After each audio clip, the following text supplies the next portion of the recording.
In this module, we shall revisit logistic regression from the viewpoint of a practitioner. We have seen that logistic regression can be used for the case when we have a binary outcome and that it is a very popular model choice. Its popularity can be due to various features. One is because it turns out to be the canonical link for the binomial family, and this leads to desirable mathematical properties. This also makes it the default choice in many software packages.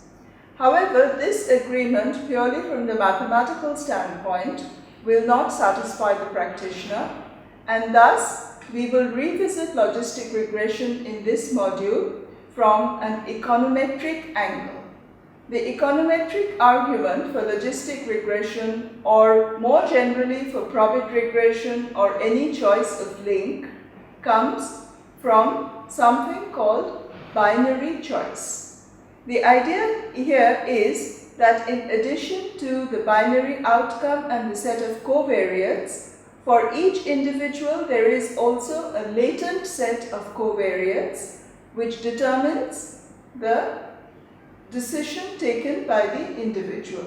That is the binary choice which leads to the binary outcome. This can be motivated based on the idea of utility. Some part of it is explained by the covariates and some of it is unexplained. This can be motivated from a very popular economic concept called utility. The idea is that some part of the utility of a decision can be explained in terms of observed covariates, while some part of it is unexplained random variation.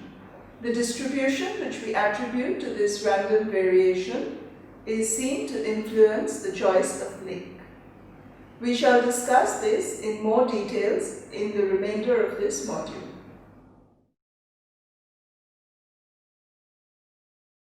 In this lecture, we shall consider the problem of defining regression models for the case when we have binary outcomes.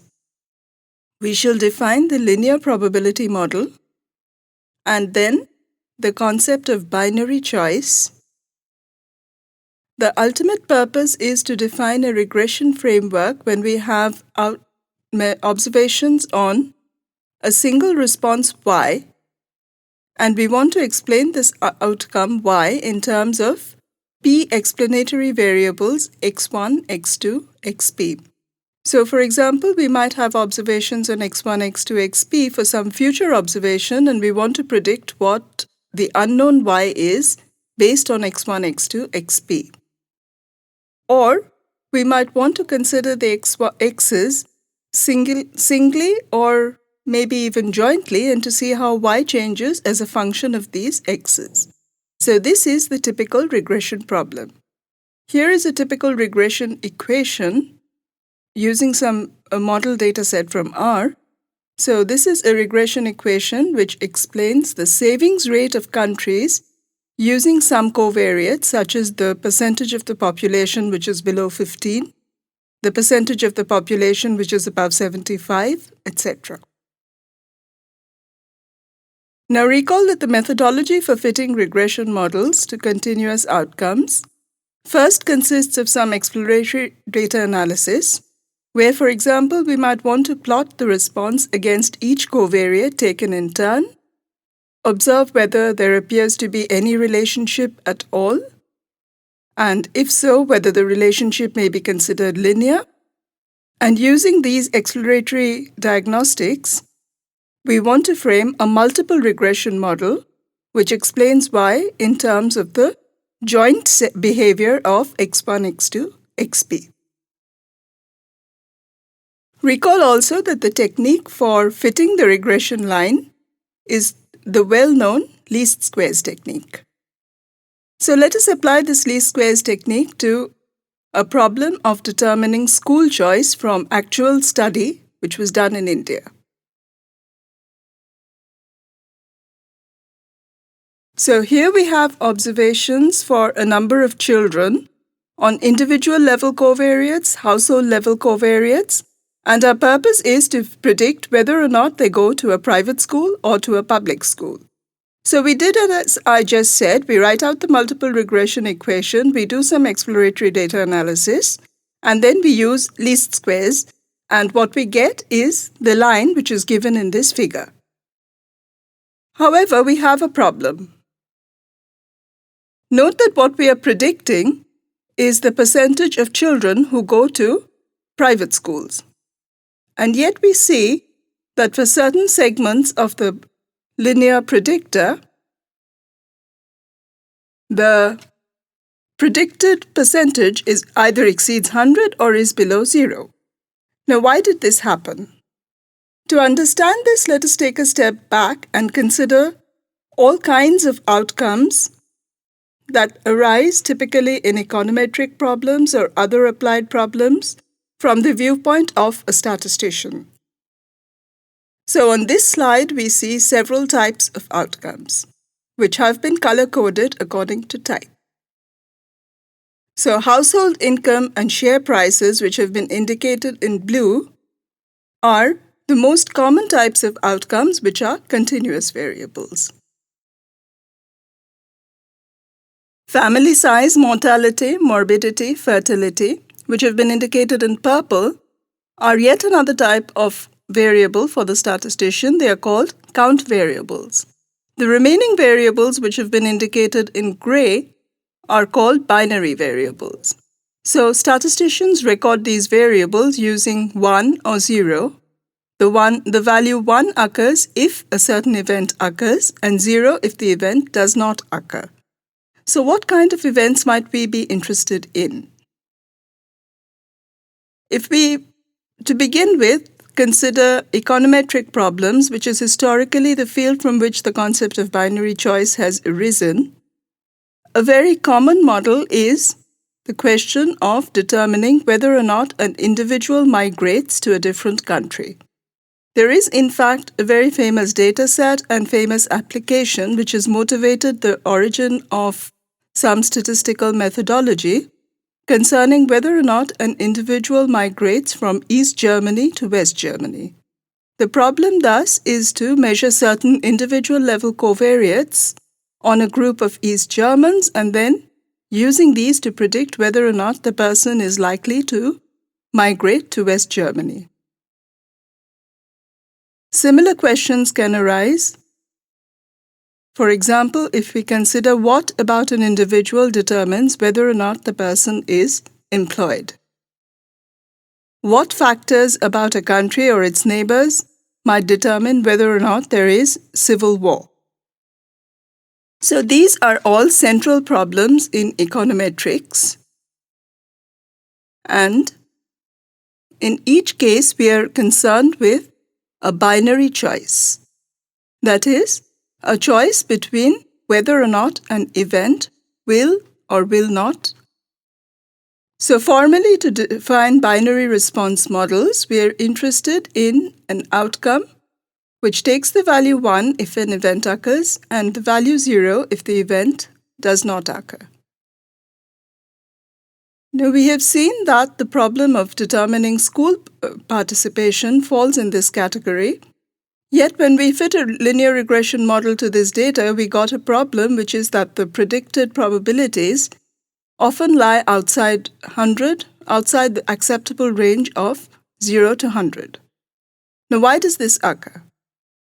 This occurs because there is a certain constraint for the binary choice, which is that the mean of the binary variable is equal to its probability of success. Now, as we have nothing in our fitting procedure when we fit a linear model which takes into account this constraint, the problem of typically getting predicted values which lie outside the acceptable range can occur. So, any acceptable methodology for this kind of data must take into account this constraint. So let us first, before exploring further the concept of binary response models, consider something called the linear probability model. The linear probability model is the simplest possible model for binary data, and it does what I have just been saying in the context of the school data, which is to fit the linear model as is in its typical specifications to the case of an outcome variable, of a binary outcome variable. So the situation is that we have a set of predictors x1, x2, xp. We have a single index x prime beta, and I'm going to assume that expectation y given x is equal to x prime beta, which is typically done in a linear model. Now note that when y is binary, it can assume values either 1 or 0, so its expected value is also equal to the probability of it assuming the value 1. So this is why when the linear model is applied to binary outcomes, we rename it as the linear probability model. So to repeat, the linear probability model states probability of y equal to 1 given x is equal to x prime beta. So revisiting again our school choice problem. To repeat, we have certain covariates for a group of school children. Now this is data from an actually published study. The covariates for an example include individual level covariates such as the Raven score, how many siblings a particular child has, and also includes household level covariates such as the household wealth. This slide shows the outcome as well. So the outcome, which has been called PUAIND, is the chance of whether or not the child goes to a private school. So to begin with, we do some exploratory data analysis on the data, and then we fit the linear probability model. So here again is the graph which I just showed you earlier, and again we note that there is a problem with this fit. The problem is that when I look at the predicted probabilities, the predicted probability is larger than 1 for 61 observations, and the predicted probability is less than 0 for 81 observations. Now, this is clearly not useful if our ultimate goal is prediction. And again, the problem arises because we have in nowhere considered the constraint that the expected value which we get from the model must lie within the range of 0 to 1, because in this case it has the additional interpretation as a probability. So shortcomings of the linear probability model. The first is, as I just said, that we can get predictions which are outside the acceptable range and hence not useful. The second is that the concept of linearity of probability is also not acceptable. Now, what do we really mean by a linear model? Now, note that when we say linear model, what we mean is linear in the parameters. So this means that it is unbounded. So by a particular choice of covariates or a particular choice of parameters, we can always get probability values which either exceed 1 or are below 0. So this is why when we are modeling probabilities, the concept of linearity is not acceptable. So say we persist with the linear probability model for the school choice data. It would say, for example, that an increase in the wealth of a family by 10 units increases the chances of a child's going to a private school.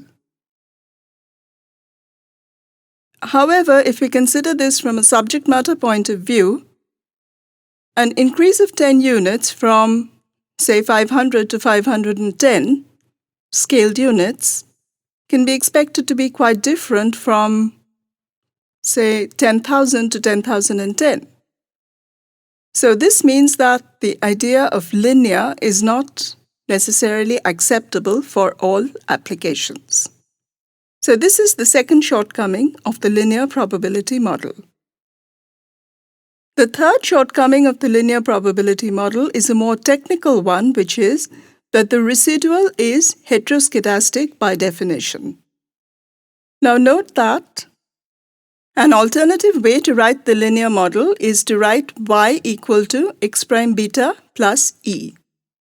The typical linear model assumes that variance of E is sigma square for all individuals. This is the assumption of homoscedasticity. It is an essential assumption because we can show that under this set, we have something called the Gauss-Markov setup, and it is possible to show that the least squares estimator of beta is in some sense the best possible estimator of beta. However, when the assumption of homoscedasticity is violated, then the linear model is firstly not necessarily the most appropriate technique for the data, and secondly, the resulting OLS estimators, as we call them, the ordinary least squares estimators, are not necessarily best. They are not invalid in the sense that they are still unbiased, but they are not the best in the sense of having minimum variance. Binary data typically leads to heteroscedastic errors. The reason is that each y conditional on x may now be considered to have a Bernoulli distribution. The mean of the Bernoulli distribution, as we specified, is the probability of y equal to 1, which is equal to x prime beta. The variance we know for a Bernoulli variable is pq, which is the probability of y equal to 1 multiplied by the probability of y equal to 0, which is equal to x prime beta into 1 minus x prime beta. Thus, sigma square becomes a function of x, violating the assumption of homoscedasticity. So, to summarize what we discussed in this video, we began with the concept of defining the regression framework. We observed that there might be many kinds of variables. From the perspective of a statistician, they are classified into continuous, count, and binary variables. We started with using binary variables and considered the problem of binary choice. We then moved on to considering the consequences of what would happen if we applied the linear model as is to binary observations. The resulting model is the linear probability model, and as we noted, it is not necessarily the most suitable model because it has 3 glaring drawbacks. First, that we can get predictions outside the range. Second, that linearity is not acceptable when we are talking about probability. And thirdly, that we have heteroscedastic residuals. In our next lecture, we will consider the alternatives which have developed for the linear probability model. In this module, we have looked at the concept of binary choice. This is a popular argument used in econometrics to motivate the choice of the link function for the case when we have discrete outcomes. We have seen that binary choice can be explained in terms of the utility obtained to an individual from a particular decision, and that part of this can be explained in terms of covariates, while part of this is random variation. We can attribute a distribution to this unobserved random variation, and the choice of the distribution function will ultimately determine our choice of link. So, for example, if we assume that we have a normal distribution, it will lead to the probit link. If we assume the logistic distribution, it will lead to the logic link, and so on. Logistic and probit regression are very popular models used to model binary outcomes, and we shall see more of them in subsequent modules.